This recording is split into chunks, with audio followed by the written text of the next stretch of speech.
toutes et à tous et bienvenue dans ce nouveau tutoriel Affinity Photo. Aujourd'hui on va s'intéresser à un petit effet graphique qu'on retrouve souvent sur Photoshop et qui pourtant est très peu présenté sur Affinity Photo.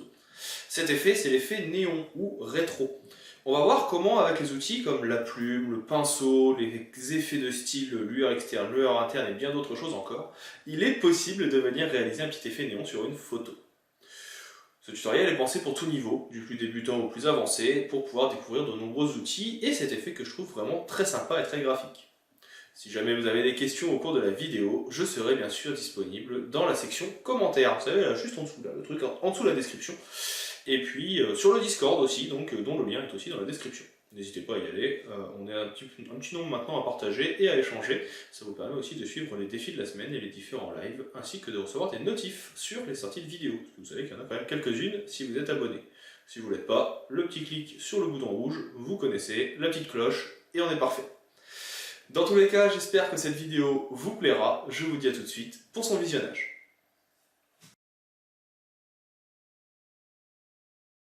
Attaquons donc notre petit effet néon. Pour commencer, je vais déjà venir assombrir la photo avec un calque de réglage. Pour ça, je viens cliquer sur le petit cercle bicolore et je clique sur niveau. Ici, vous pouvez ainsi assombrir vos photos en venant jouer sur les différents paramètres. Donc là, moi, je viens vraiment l'assombrir pas mal, histoire par la suite de faire ressortir notre effet néon. Une fois que c'est fait, on peut venir également donc jouer sur d'autres paramètres. Là, je vais faire un noir et blanc que je vais venir mettre en mode hop là, couleur linéaire ou densité linéaire, de façon encore une fois à assombrir un petit peu mais garder des contrastes. Je vais grouper ces deux éléments. J'appuie sur la touche Shift et je sélectionne les deux calques et je fais un CTRL G pour les grouper. On va maintenant venir prendre un outil, celui qu'on veut. Là pour le coup je vais prendre la plume et on va venir refaire le logo. Ça sera cet endroit qu'on viendra remplir ici de blanc par la suite et qui nous permettra de créer notre effet de néon. Je profite du logo, hein, il est assez sympa. Le logo Nike est assez simple à modifier. Là j'appuie sur CTRL pour pouvoir venir modifier mon point et ainsi faire l'entièreté de mon logo. Ici on est pas mal. Donc vous placez vos différents points d'ancrage pour obtenir ce que vous voulez. Et ici, vous finalisez. Une fois que c'est fait, moi je vais juste venir remplir ici avec du blanc. Et puis je vais pas mettre de contour, donc là on garde juste cette zone. Vous pouvez zoomer avec un petit CTRL+.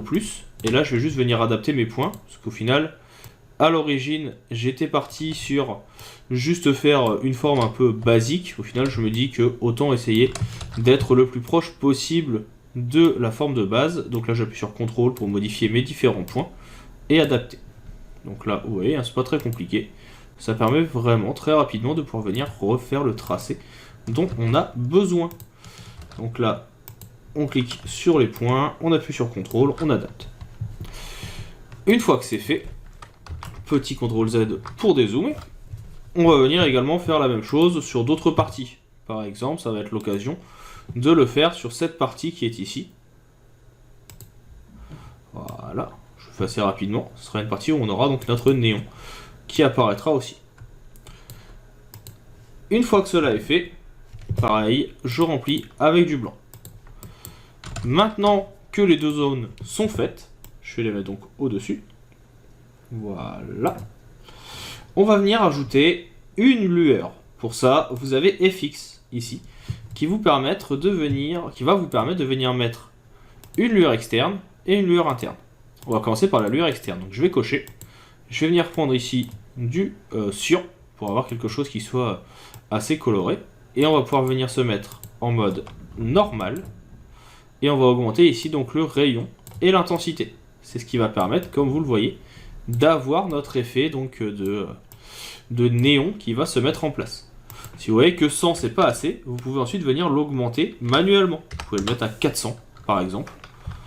Donc hop, de cette façon ça accentue. Et l'intensité ça permettra d'aller un peu plus loin dans l'effet.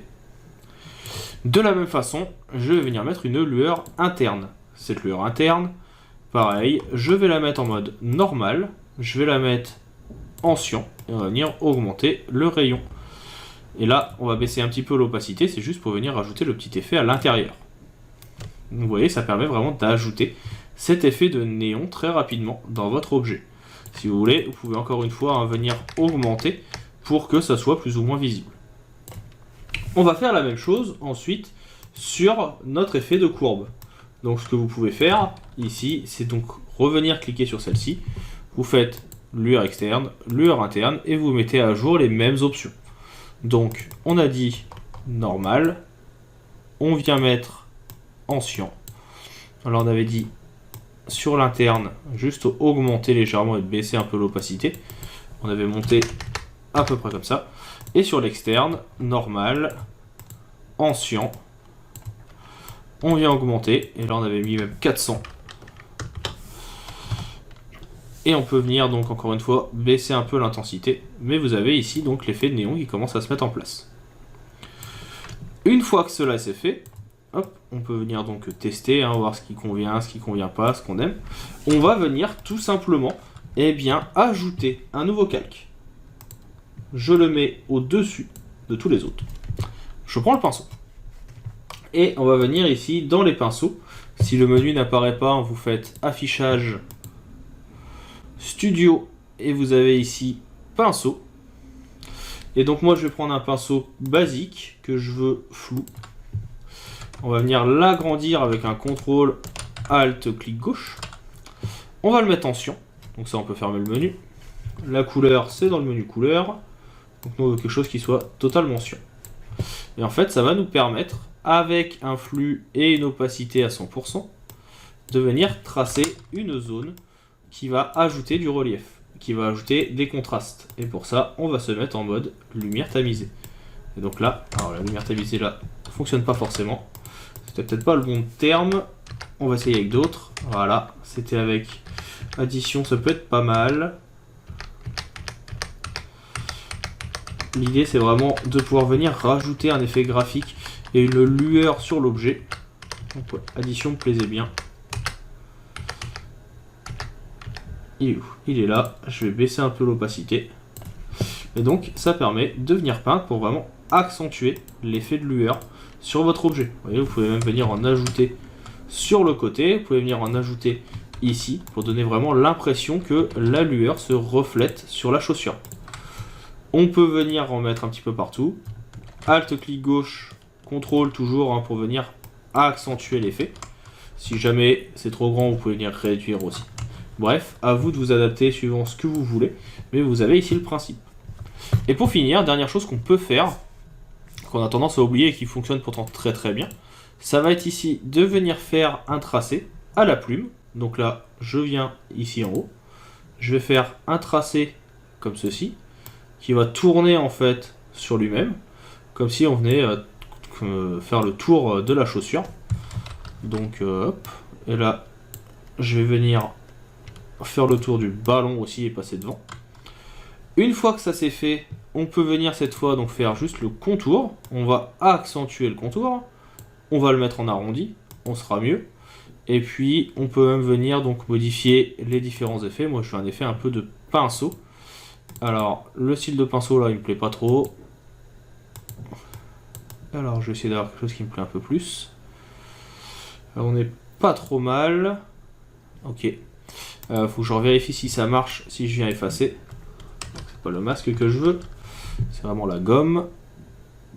Donc là c'est pinceau effacé. Moi ce qui m'intéresse, si c'est bien le pinceau effacé, il faut cliquer une première fois pour faire un masque et après vous pouvez venir effacer. Vous pouvez venir zoomer avec un petit CTRL plus.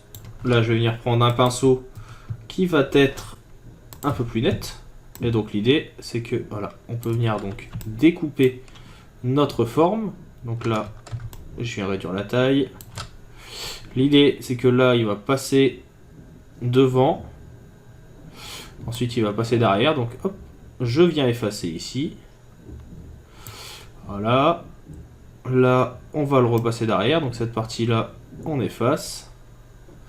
Comme vous êtes avec un pinceau, donc ici une sorte de masque de fusion on va dire, vous pouvez venir à tout moment réinverser, c'est censé rendre visible si besoin, sinon vous venez le redessiner, il n'y a pas de souci.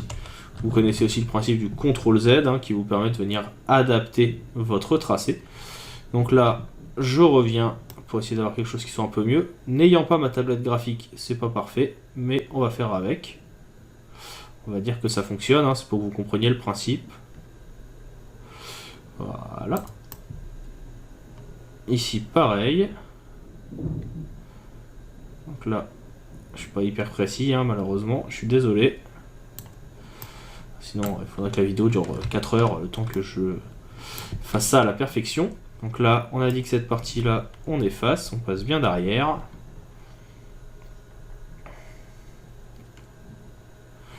Voilà. Et puis là, on va passer devant. Non, on va passer derrière. Donc, hop, petit contrôle, Alt, clic pour effacer. Et on passe derrière. Et là, pareil, ce tracé, et ben en fait, je peux venir tout simplement le mettre en blanc. Donc là, je peux reprendre mon outil s'il faut de pinceau, de tracé. Et ici, et ben pareil, comme tout à l'heure, on va pouvoir venir lui mettre les mêmes effets qu'on a fait un petit peu plus tôt. Une lueur interne, une lueur externe. Et on va pouvoir et ben, venir rajouter notre effet de néon. Donc là, je le mets en cyan, j'augmente la taille. Donc là, avec la même en superposition, ça peut marcher, hein, on peut le laisser en superposition. Si j'augmente bien le rayon. D'ailleurs, je me demande si je ne vais pas le faire sur les autres. Donc là, en le remettant en superposition. Ah, ça peut même marcher plutôt pas mal. Ça marche même mieux que tout à l'heure. Des fois, il faut essayer avec les différents modes de fusion. Hein. Donc là, je vois que ça me plaît un peu plus. Ici, je peux venir rajouter ma petite lueur externe hein, aussi. Pareil, hein. Enfin interne, en cyan. Et ainsi, je peux venir accentuer mon effet de néon. Et vous avez, de cette façon, fait votre petit effet. Et vous avez vu que ça avait été assez rapide, hein, c'est plutôt pas mal. On peut reprendre notre effet de pixel qui est ici, qu'on avait tout à l'heure, avec notre pinceau. On se remet sur du cyan. Voilà. Je viens baisser un peu la taille. Et juste en baissant un peu l'opacité, je peux venir en ajouter un peu sur l'arrière-plan, un peu sur la chaussure, un peu partout. Là, on peut en ajouter aussi. Et donc de cette façon, on a notre effet de néon qui apparaît. Vous avez vu que c'est assez rapide et c'est plutôt pas mal.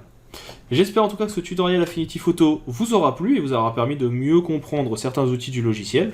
Si vous avez des questions, vous connaissez la chanson, hein, petit commentaire, petit abonnement, like, partage, enfin tout ce qu'il faut pour faire vivre la chaîne. Pour ma part, il ne me reste plus qu'à vous dire à bientôt pour d'autres tutoriels Affinity et à vous souhaiter une bonne continuation.